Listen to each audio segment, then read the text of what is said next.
প্রধানমন্ত্রী শেখ হাসিনা সংবাদ সম্মেলন করবেন আজ। ভারতের রাষ্ট্রীয় সফর নিয়ে বেলা 11টায় গণভবনে এই সংবাদ সম্মেলন অনুষ্ঠিত হবে। প্রধানমন্ত্রীর প্রেস উইং থেকে এই তথ্য জানানো হয়। দুদিনের রাষ্ট্রীয় সফরে শুক্রবার দিল্লিতে যান প্রধানমন্ত্রী শেখ হাসিনা। সফর শেষে শনিবার দেশে ফেরেন সরকার প্রধান।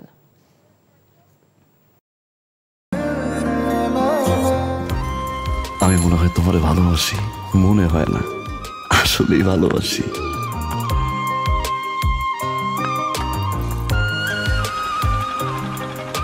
আপনি যে আমাকে ভালোবাসেন আমি টের পাই।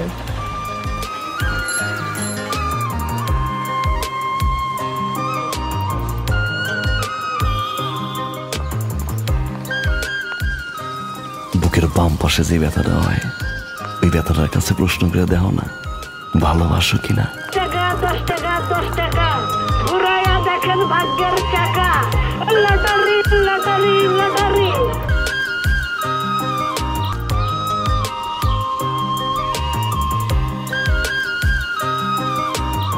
আপনি না চোখের যন্ত্রণা বুঝতে পারেন, বুঝে নেন।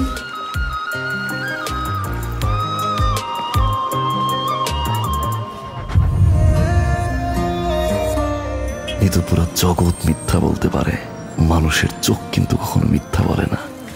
তোমার ওই চোখ বলে তুমি আমারে ভালোবাসো। আপনি কি আমারে দেখছেন? এখন জন্ম সনদ দিয়ে খোলো বিকাশ স্টুডেন্ট অ্যাকাউন্ট। নিজের বিকাশ নিজে কর।